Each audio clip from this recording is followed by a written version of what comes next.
Welcome, fellow humans, to today's absolutely delightful exploration of economic catastrophe. Just your typical Friday question. What would happen if every single bank on Earth decided to simultaneously slam their vault doors shut and put up "gone fishing for the day" signs? Grab your emergency cash and let's dive into this apocalyptic financial scenario that makes your worst Monday morning look like a spa day. Picture this. It's 3 a.m. on a seemingly ordinary Wednesday when banks from Auckland to Zanzibar collectively decide they've had enough of your loose change and mortgage payments. Within hours, over 31,000 banks worldwide have shuttered their doors, taking with them approximately $183 trillion in global banking assets. That's more zeros than most people see outside of their student loan statements. But wait, there's more. In our hyper-connected digital age, this isn't just about quaint little buildings with impressive columns closing down. Modern banking systems process millions of transactions per second. And when Silicon Valley Bank collapsed in just 24 hours, due to digital bank runs, customers withdrew $42 billion faster than you can say cryptocurrency. Now, imagine that panic multiplied by every financial institution on the planet. So here's where things get truly spectacular. Remember when your credit card got declined at the grocery store and you had that mini panic attack? Well, multiply that by roughly 8 billion people experiencing it simultaneously. Our modern economy runs on digital payments. About 90% of all transactions are now electronic. When the banking system collapses, the entire digital payment infrastructure goes with it. Your Apple Pay, dead. Google Pay, deceased. That contactless card you tap everywhere, now just an expensive piece of plastic. The payment networks that process Visa and MasterCard transactions would freeze faster than your computer when you have 47 browser tabs open. Even government systems distributing social security, welfare payments, and pensions would halt. Because guess what? They all run through the banking system. Suddenly, that dusty piggy bank you've been meaning to empty becomes more valuable than a tech startup's business plan. But here's the cruel irony. Most businesses today aren't equipped to handle cash transactions in meaningful volumes. During the COVID-19 pandemic, many places ran out of coins because people stopped using them. Your local Starbucks might look at your $20 bill like it's an ancient artifact. The few places that could still accept cash would become scenes reminiscent of Black Friday sales. Except, instead of fighting over discounted electronics, people would be wrestling for the right to buy basic necessities. And if you think you're clever keeping your cash in a safe deposit box at the bank, well, congratulations, you've just learned the hard way about accessibility during bank closures. So, the barter economy renaissance. Welcome to humanity's greatest throwback since vinyl records. With traditional currency and digital payments out of commission, we'd witnessed the most dramatic economic regression since the Great Depression. But unlike our ancestors who bartered livestock for grain, modern humans would be trading their iPhones for toilet paper and probably getting the raw end of that deal. Ancient barter systems worked in small communities where everyone knew what everyone else needed. Trying to establish a double coincidence of wants in a globalized world would be like trying to coordinate a group text with your extended family. Theoretically possible, but practically a nightmare. You might know someone who needs your laptop, but do they have the groceries you need? And does the grocer want your laptop, or would they prefer your neighbour's bicycle? Digital barter platforms could theoretically emerge, but that assumes we still have internet infrastructure running independently of the banking system. Good luck explaining blockchain to your grandmother when you're trying to trade her knitting skills for someone's car repair services. Then you've got the government's response, Operation Please Don't Panic.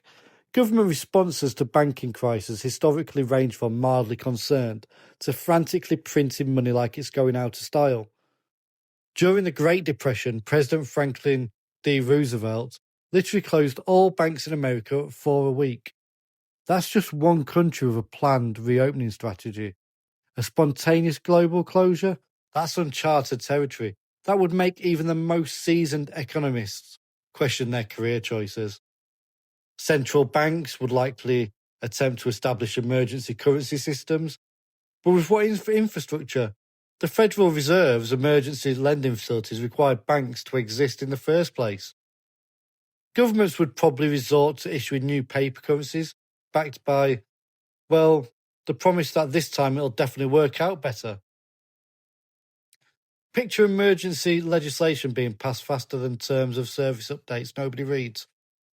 Authorising everything from mandatory bartering exchanges to state-controlled distribution centres. Democracy would take a temporary vacation, while emergency powers handle the economic equivalent of a zombie apocalypse. Then you've got the ripple effects when economics meets reality.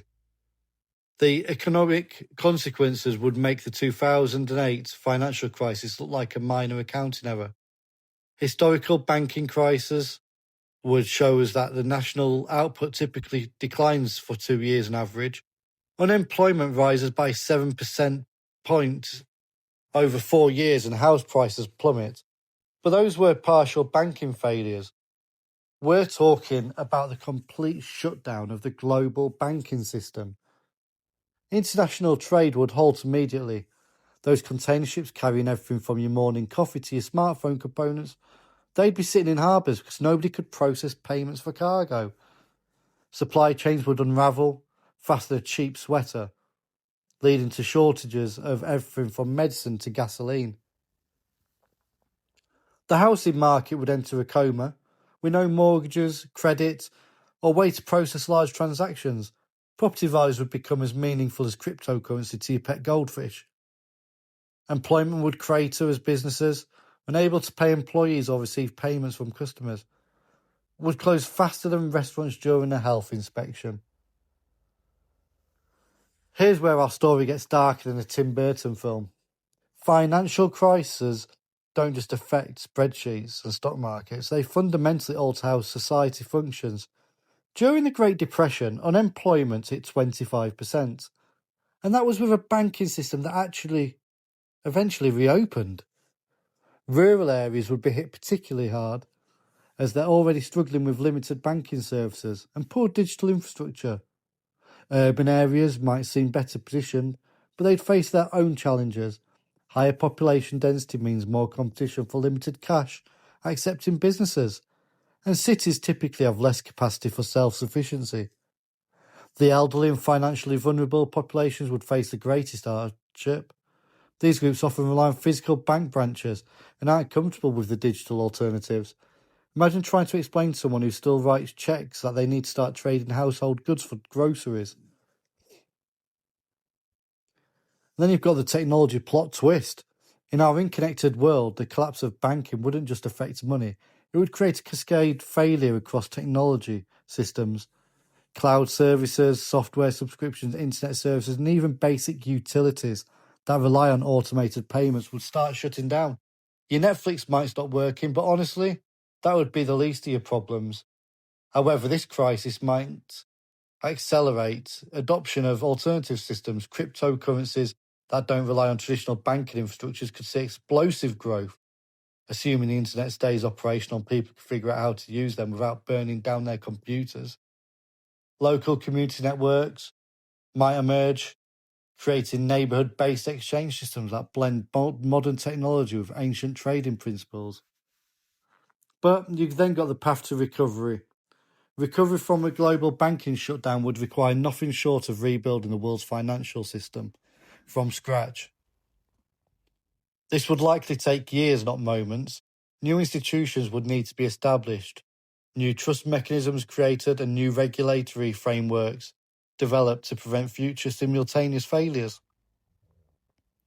Some economists would suggest that this could lead to a more resilient system. Central banking digital currencies could eliminate the need for traditional banks in payment processing, creating a more stable monetary system. But implementing such systems during a crisis would be like performing heart surgery during an earthquake. Technically possible, but not recommended. Communities that adapt quickly to alternative systems would emerge stronger. Local currencies, community banks, and cooperative financial institutions might flourish in ways not seen since the early 20th century. The crisis could force society to reconsider our relationships with money and financial institutions entirely. The silver lining, and a spoiler for you, it's complicated.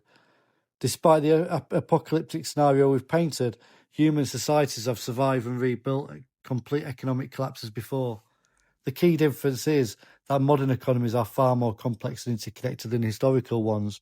On the flip side, we have better communication tools, more knowledge about economic systems, and potentially more resources to draw upon during recovery. The crisis might force us to develop more resilient, decentralised financial systems. Community would become more self-reliant, local production would increase out of necessity, and perhaps we'd rediscover the value of skills-based exchanges that don't require corporate intermediaries. The environmental impact might even be positive in the short term, as reduced economic activity could temporarily decrease carbon emissions, though this would be cold comfort for people struggling to buy food.